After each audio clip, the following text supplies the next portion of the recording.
Alright, how's it going, guys? I've got kind of an informational type video for today. I'm going to leave a bunch of stuff in the description of this video. I highly encourage you to check out a bunch of it. So I'm going to leave the Discord link in the description. I'm like 90% sure, I'm like 99% sure that everyone who's watching this is coming directly from the Discord, so that's a thing, but I thought I'd leave it anyways. I'm going to try to leave that in the majority of my Black Survival videos from now on, just anyways, just as a kind of, as a standard thing to do. I'm going to include the tier list as well, the kind of community-driven tier list.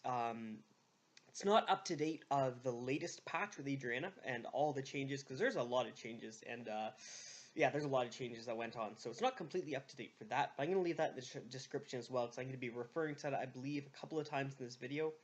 And then just a few things I want to say. I've got the next character guide that I'm doing is on Sylvia. That's confirmed. I got the character. I've been having fun with her. I've been using her a bit. So the next character guide I'm doing is on Sylvia. So I'm working on her. So keep an eye out for that. I'm not sure when it's going to be out. I want to put I want to put a bunch of effort into the character guides. So it might be a little while. But anyways. For today, where I kind of want to, okay, basically for anyone who watches my streams, or like the few times I've streamed, or anyone who's watched any of my videos, read any of my guides, you'll know I talk kind of a lot about momentum, and I just kind of wanted to kind of elaborate on that a little bit. And so basically, in my opinion, there's two key components that basically go into play for winning any game. And I guess technically there's three if you count luck, but I don't really factor luck and RNG in to this kind of discussion because it's a factor that's out of your control as a player, whereas these other two things can be directly influenced by how you play. So for these two things, these core kind of concepts of the game are momentum and punishing your opponent, things like that. So I'll get more into punishing on a later date. And punishing actually does have kind of a lot of connects and a lot of draws into momentum in the first place. And like, kind of the reason that abilities like Unshackled and Revenge Play are so good, and don't get me wrong, they are so good for anyone who thinks that they're not good. They're very, very good abilities. But the reason that they're so good is because they're very effective at punishing opponents, and like I said, this is one of the key kind of ways to actually win the game. So if you did watch my stream, you might remember, like, a lot of times, because like I said, I play Jenny a lot, so a lot of times I'll basically, like, call out, if he stays here right now, he's actually going to die, as I basically set up for a revenge play, and like I said, like, that's why revenge play is such a useful tool, is because it's really, really good at punishing opponents, and it's really good for that reason, I suppose. But for the sake of this video, I'm gonna just focus on the idea of momentum. I might make a video on punishing. I don't really know. I'm not sure if I will. I might make it a video kind of that's more specific to that, but for the sake of this video, I'm just going to stick on the idea of momentum. So first off, I guess we should really go over what I kind of mean by that. So momentum and kind of the idea of snowballing can really be explained by an analogy, and this analogy basically is the origins of the name snowballing. I know I tried to explain this on my stream, but I don't think I explained it very well. So that's kind of one of the reasons why I wanted to make an independent video for this. Basically, if you imagine kind of a snowball at the top of a very large hill, if you push it off and have it begin to roll down the hill, it's going to start very slow, very small, and it's going to be pretty easy to stop its descent. But the longer the ball is rolling, the faster it's going to get, the bigger it's going to get, and as a result, it becomes harder and harder to stop or avoid, or even just play around to have any counterplay towards it. But once you lose momentum, it really becomes very hard to kind of regain it back. So if you imagine you stop the snowball maybe halfway down the hill, and then you try to restart to gain the momentum, it's gonna have a hard time. It's gonna be a lot harder than it would obviously if it didn't start. So it's a lot harder to regain what you've lost in a sense. And this is generally the biggest weakness for tempo-based characters. I talk kind of about this on the tier list, and I've mentioned this in a few videos, referenced it as to kind of why, like I said, on the tier list, I reference as to kind of why Jackie isn't higher on that list, and the reason is just because it's so tempo-based, so momentum-based. In some games, she can just pop off and you can get 9 kills by basically riding the momentum wave. And in other games, if she doesn't get the ball rolling, or if she loses her tempo midway through the game, she's going to end up being basically the least effective character in that lobby, basically. So I hope that can kind of suffice as an explanation, but let's dive into kind of the theory behind momentum, shall we? So basically, it can be broken down into two parts: gaining momentum and conserving momentum. A lot of people know about the first, but a lot of people either don't understand or forget about kind of the latter part of it. And they're both very, very important for winning the game based off of this core concept. So, gaining momentum, it's pretty easy enough, but I want to kind of go over the theory of it. So it comes down to opportunity, creating opportunity and realizing and taking advantages of the opportunity that comes your way. So obviously there's a lot of RNG to this element, but there's also a lot of need for you. There's a lot of things you need to basically create for yourself. So are you taking advantage of when people are making noises? Are you taking advantage of momentum creating abilities that your character might have access to, like hunting trap, a hide and seek, or you're apt to like scout? Are you making best use of your item drops? So if you're taking Tree of Life and you're turning it into the head armor or something. I might actually, speaking of that, I was actually considering making kind of another video as well, as a kind of like a top 5 noob trap items, I suppose. But that's for another day. I digress. Are you actively hunting for monsters? Now, Suyu gave a pretty good guide on this subject, so I'll link you to his video in the description as well. It's about monster spawns and kind of how to capitalize on them, so I'll link that as well. That's pretty important as well.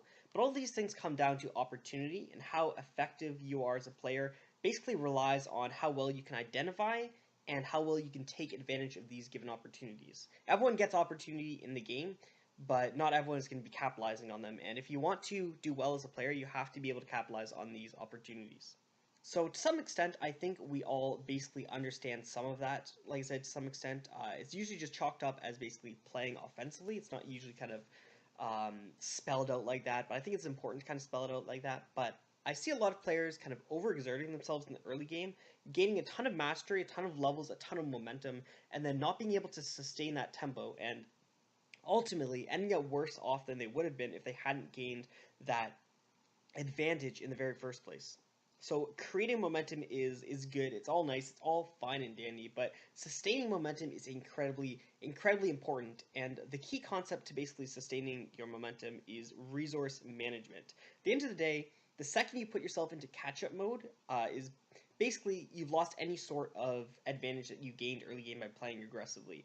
Playing catch-up, and I guess I'll get into that in a little bit, but playing catch-up is the biggest momentum killer in the entire game, in my opinion, I suppose. The second you have to like start self-healing, second you have to start self-regaining stamina. Stamina isn't as bad. I've talked about this before as well. Having to just self-heal your stamina isn't as bad, because the thing with stamina is you can, in theory, be running around the map on like 30% stamina left, and it's not the end of the world. But if you're running around the map with 30% HP left, then you're in dire straits right there, and you're really just putting yourself in a pretty bad situation. I mean, I say putting yourself in, but it's the situation you are in. But like I said, these things can basically be avoided by going out of your way to set yourself up to sustain your momentum. So going back to it, basically, the second you have to self-heal, which is basically the really important thing, but the second you have to start self-healing, self-regaining stamina a lot, the second you're scrambling for items as well, which admittedly, I do that a lot. That's something that I do a lot that I'm really bad for, but the second you have to be doing that, you put yourself in a losing situation. And as I mentioned, this is very, very hard to come back from once you've set yourself up into this mindset. Regardless of how good of a beginning it is, once you start getting into catch-up mode, it's very, very hard to get yourself back into a winning position. So what do I mean by resource management? So you have to think of kind of your offensive play, your offensive potential as kind of a machine. So you need fuel to sustain that machine. You need health items, you need stamina items, you need weapons and armor as resources. And if you don't, you're going to overexert your machine and you're just going to end up overheating. So every time you enter an engagement, your health and stamina bars, for pretty much all intents and purposes, are a resource meter or a fuel gauge. And every time you take a hit, every time you search, you're using up a little bit of your resources, and these need to be regularly topped up. Newer players, I think they sometimes look at recovery items as something that brings you back from a low amount of HP, but when you're playing offensively, one of the most important parts about recovery items for playing offensively is what I just said: keeping you topped off, letting your levels not dip into a region where you can be punished, basically into a position of playing catch-up. So if you're if you have like no recovery items and you're just banking off staying at like 70% for the game, you're putting yourself in a situation where you can be punished really easily. Put yourself maybe down to about 30%, 20%, 40%, around that range. And once you're in that position, you're playing catch up. And you may think, oh, phew, I got away, but for all intents and purposes, they may as well have just killed you. You're at a really low amount of health. You're trying to scramble to get yourself back into the game. And don't get me wrong, it's possible to get back in the game. Don't like quit the game when you drop to 30% health with no recovery items. Don't get me wrong, but for all intents and purposes, they've removed you from being in the running for like first place, or even I guess a higher place than that. In all honesty, and at the end of the day, the more scrambling you do, the more it's like just feeding everyone else. So honestly, it's probably better off for the first place person, anyways, to just put you into catch up mode than to just kill you all right together, because you're going to be scrambling to heal yourself. You're going to be scrambling to do anything, and in a sense, you're just going to be feeding the people you run into, because you're not going to be in a position where you can actually take a fight. So every time you get hit, you're just going to be running away, and that's in a sense just giving away mastery. In a sense, I guess. That's kind of essentially all I have to say. I really hope that some of this made sense. I personally think that these are some very important concepts to kind of keep in mind when playing. I think basically the idea of this video is to kind of put yourself in a mindset of being aware of these things and being aware of how they affect your play, how they affect what position you are in that game, if that makes any sense. But let me know what you guys think. I've got a few similar ideas kind of for informational videos that I might do in the future. If you guys end up liking this video, I like enjoying this video is what I'm trying to say. Um, so I guess we'll see how that goes. But I guess I'll see you guys next time. Yeah, and yeah, keep an eye out for a few other video ideas that are going to be coming out soon, as soon as I can finish them off, anyways. But yeah, I'll see you guys.